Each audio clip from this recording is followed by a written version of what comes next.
Hey, how's it going? My name is Dan. I used to work at the biggest dealership in the country, and now I teach fine folks like you how not to get fucked when buying a car. And in this video, I want to answer a question that a person that saw my video asked me. Why do I talk about what not to do in a dealership instead of what to do? He was like, dude, I watched like 10 of your videos. I'm still hella confused. Well, number one, because I talk about what to do in the actual course. That's simple as that. I talk about what to do in the course. It's kind of self-explanatory. There's 11 videos, 6 hours. You sit down, you learn, you go out, you kick ass, and you buy the cars that you want to buy for the best possible price. Now, let me tell you what to do. I guess this video is what I do, what are my secrets, what are my tactics and strategies when buying a car. Simple as that. Let's just dive into it. So number one, prepare the finances. Prepare your financing with a credit union. Go to credit union, tell them, hey, I want to buy a $30,000 car. Tell me my down payment, tell me my interest rate, tell me my monthly payment, and tell me what the terms is going to be 60 months, 40 months, 48 months. You can do whatever you want. Typically, 3 to 4 years is a good number of years to pay out a car. If it's over 4 years, save up some money. I think you're buying a car that's over your head. You don't need that car, that really expensive car. Just save up a little bit of money or drive a really cheap car for now. Number two, find 150 potential cars that you want to buy, right? Let's say you want to buy a Ford F-150.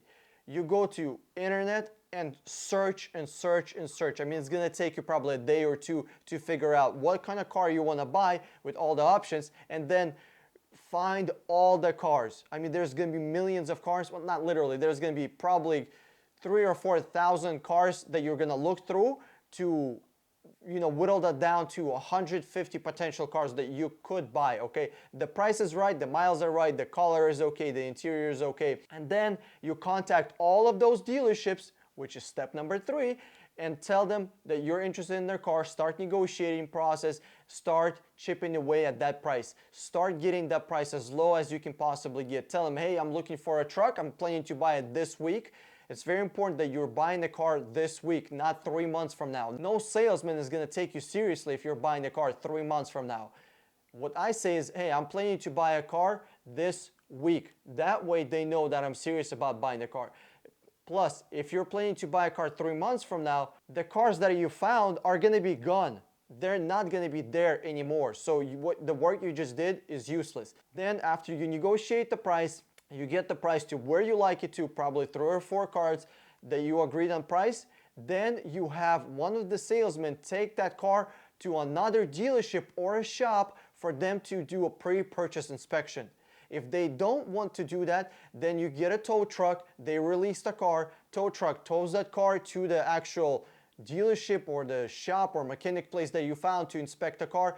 Then you have the car inspected. If you like the car, you buy it. If you don't, you move on. Let them tow that bitch back and let them take care of it. If you don't like it, leave that car there. Just, that's it. The deal is done. You're moving to the next car. If the dealership is telling you, no, we don't want to take the car for a pre-purchase inspection, we're not going to have one of our lot attendants or salesmen take the car anywhere, or we're not allowing the car to be taken off our lot for anybody to take a look at it, to inspect the car. Not a problem.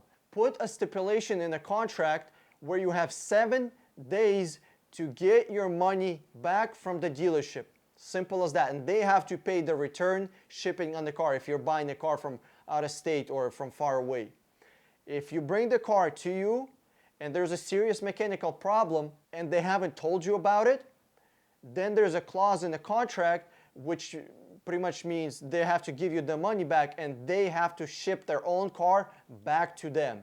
You don't worry about shipping back, and they actually have to pay you for the shipping that you paid for to bring the car here. So they pay a lot of money in shipping because they have to pay twice for it, and they have to give you the money back. If they tell you no to all those 3 things, just forget about it. The car has a problem and they don't want you to discover it.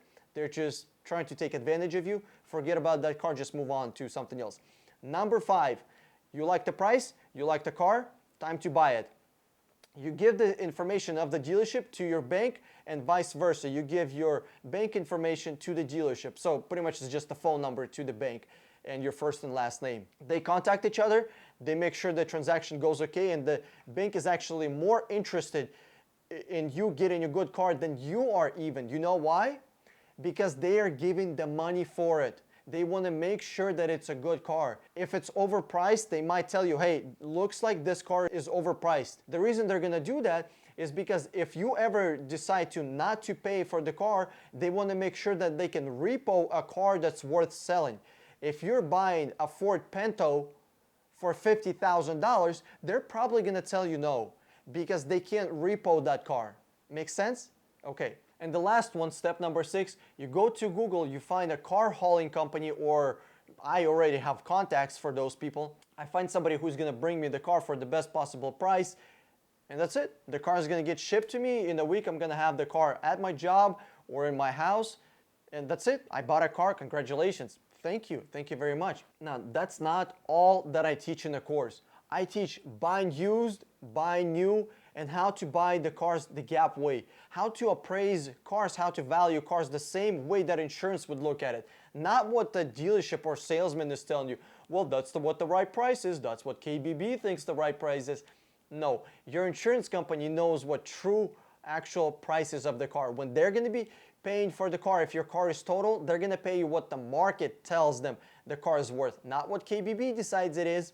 Not what the salesman told you it is, not what the dealership is pretending the car is worth, what the actual price on the market is. Next one, what cars to buy and what cars to stay away from. Just because a salesman is telling you it's a reliable car, it's German engineering, it's a $50,000 car, it must be reliable. No, no, no, no. There are cars not to buy and there are cars to buy. There is actually a blacklist that I have of cars not to buy. Hint, it's the Europeans. Next one. Salvage, rebuild, clean title, and damage-free vehicles. All those 4 things are different things. Salvage is similar to rebuild title. It's not the same. Clean title is not the same as damage-free. And damage-free is completely different than all those things. That's title, and damage-free is not a title. Damage-free is the condition of the car. Car can be in an accident but still have clean title. And car can have a fender bender or a minor damage and have a rebuild title. Titles don't mean nothing. I teach people exactly what titles mean, what paperwork actually means, and how to properly inspect a car. And something else, we actually teach people how to properly inspect a car. Before you pay $120, $150 for somebody to inspect a car with computers on the lift, make sure the frame is okay, make sure the engine, transmission, electronics, computers, everything is okay. You gotta understand, you gotta know, is this car the car that you want to spend $120, $150 to take it to a professional shop to inspect it on? I mean, you can't be spending $150 on every single car, right? You gotta figure out which cars are the ones that you want to spend that $150, $120 on.